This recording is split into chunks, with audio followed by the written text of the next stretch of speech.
For lovers of Andrew Garfield's Spider-Man, he donned the cloak of the web-slinging vigilante again in last year's blockbuster Spider-Man No Way Home, alongside his fellow Spider-Men Tobey Maguire and Tom Holland. The union was iconic, leaving many Spider-Man fans ecstatic and celebrating the movie's success. Arguments can be made for Andrew Garfield's Spider-Man being the best Spider-Man in the cinematic universe. Andrew played the role of Spider-Man at the age of 26, and while he neared his 30s, he was able to portray a young, handsome, energetic Spider-Man. Who would have thought at a time in his acting career that he was rejected for a role because he was not handsome enough? When did this happen? What was his response? This and more will be answered as we look into the life and career of Andrew Garfield.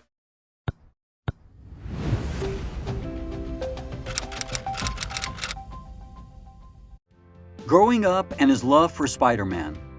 On August 20th, 1983, Lynn and Richard Garfield gave birth to Andrew Russell Garfield in Los Angeles, California. His mother, Lynn, is British while his father is American. While his mother worked at a daycare center, his father was the head coach at the Guildford City Swimming Club. His parents also ran a small interior design business alongside their individual jobs. When Garfield was 3 years old, his parents relocated the family from Los Angeles to the UK. He grew up in Epsom, Surrey. Garfield was raised with a secular upbringing, despite the fact that his father has Jewish ancestry and calls himself a Jewish artist. Garfield is the younger brother of a Royal Brompton Hospital doctor.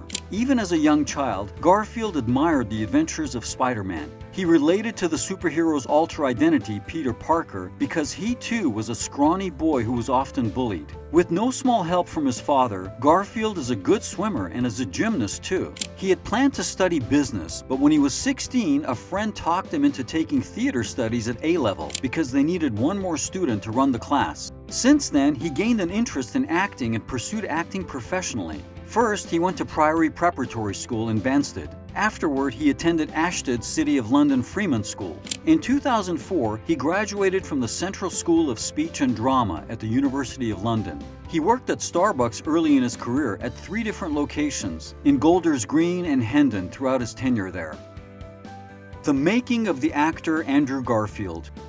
After he graduated from college in 2004, he mostly worked on stage. For his role in Kess at Manchester's Royal Exchange Theatre in 2004, he was awarded the Manchester Evening News Theatre Award for Best Newcomer. In 2006, he won the Outstanding Newcomer Award at the Evening Standard Theatre Awards. In 2005, Garfield made his first appearance on British TV with the teen drama Sugar Rush on Channel 4. In 2007, he got a lot of attention when he was in the episodes Daleks in Manhattan, an evolution of the Daleks, from the 3rd season of the BBC show Doctor Who. Garfield said that being a part of Doctor Who was an honor. In October of 2007, Variety recognized him as one of their 10 actors to watch. In the ensemble drama Lions for Lambs, which he starred in alongside Tom Cruise, Meryl Streep, and Robert Redford, he made his debut in the American film industry in November 2007, portraying the role of an American university student. In the same year, he also starred in the movie Boy A as the main character, a troubled boy who had just got out of jail and wants to start over. His performance, which the reviewers praised, was judged as commensurate with the character's importance, which can be considered his first major cinema role. Because of his performance in the movie, he was awarded the BAFTA for Best Actor in 2008. Many highly acclaimed critics praised his role in the movie, including John Hartle, who mentioned that his performance in his role showed a lot of range as an actor. That same year, he played a small role in The Other Boleyn Girl.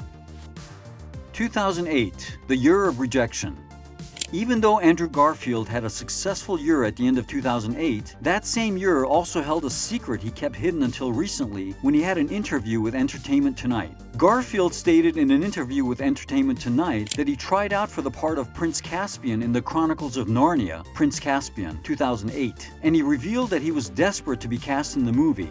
Garfield was addressing his critically lauded performance in Tick, Tick, Boom. "I remember I was so desperate. I auditioned for Prince Caspian in The Chronicles of Narnia, and I thought, this could be it. This could be it." And that handsome, brilliant actor Ben Barnes ended up getting the role. "I think it was down to me and him, and I remember I was obsessed." When he didn't get the role for the movie, he began to pester his agent. She held on to tell him what happened, initially saying that he was just not the right fit, but eventually answered him. In Andrew's own words, she said, "Eventually she just broke down under my incessant nagging, and she was like, 'It's because they don't think you're handsome enough, Andrew.'" In the interview with ET, Andrew mentioned that looking back, he realized Ben Barnes was quite a handsome actor and very talented. He was not unhappy with the decision to go for Ben, and he thought that Ben did a really good job in the role. Looking back at that year, Andrew has made many strides, acting in award-winning movies and even claiming a couple of acclaimed awards for himself. But this was not immediate, as we will soon see. Acting in The Social Network and Upward Trajectory. In 2010, Garfield and Jesse Eisenberg were both in The Social Network, a drama about how Facebook started. David Fincher, who was in charge of making the movie, first met Andrew Garfield because Mark Romanek had suggested that Garfield play Mark Zuckerberg. But Fincher didn't like Garfield for the part because he thought Saverin would be a better fit for Garfield's incredible emotional access to his kind of core humanity. Garfield's performance was well received, and he received BAFTA nominations for Best Supporting Role and Rising Star, and a Golden Globe nomination for Best Supporting Role. The BBC's Mark Kermode was surprised Andrew wasn't nominated for an Oscar, saying he was one of the movie's highlights. His next major role was in The Amazing Spider-Man, a role which catapulted him to global superhero success. He played Peter Parker, aka Spider-Man, while Emma Stone played Gwen Stacy, and the movie was directed by Mark Webb. In a funny or seemingly ironic turn of events, Garfield edged out popular Jonas brother Joe Jonas for the role of Spider-Man, but it was not on the basis of handsomeness. Eventually, like Garfield in the case of Prince Caspian, Joe conceded that Garfield was a better fit for Spider-Man than he would have been. For Garfield, acting in the role of Peter Parker was both a dream come true and also a challenging responsibility. As a character he had looked up to as a child, there was the weight of breathing life into the character while making the character authentic also. He took his role quite seriously, studying gymnasts and spiders and trying to incorporate their movements into his character. He also practiced yoga and Pilates to get his body and mind into sync for his role. His performance as Spider-Man did not fall short of expectations, receiving a lot of praise, and the movie generated more than $700 million worldwide. There was little doubt that he would be reprising his role as Peter Parker in the next installment of The Amazing Spider-Man 2 years later. In the meantime, he began to expand his reach as an actor, stepping into Broadway theater for the very first time in the revival of Death of a Salesman, where he played the role of Biff Loman, the first son of Willie Loman.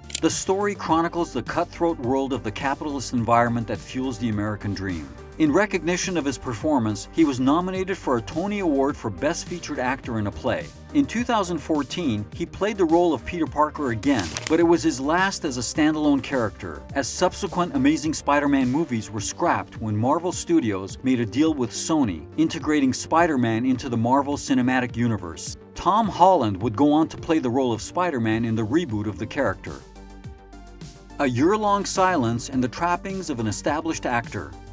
2015 was a quiet year for Garfield, as he disappeared from the screen throughout that year, but he came back the next year in some notable movies, including Martin Scorsese's drama, Silence. Silence is about two Jesuit priests in the 17th century who went from Portugal to Edo-era Japan via Macau to find their missing mentor and spread Catholicism. He spent a year on a solitary retreat with James Martin in Wales to prepare for his role as a Jesuit priest in the movie. He also lost 40 pounds to look like the image of his character Scorsese had in mind. The movie was not well received though, taking a loss at the box office while receiving many harsh comments from critics alike. Andrew Garfield also acted in Hacksaw Ridge that same year. He played the role of Desmond Doss. He was the first conscientious objector ever to receive the Medal of Honor in American history, having served as a combat medic during World War II.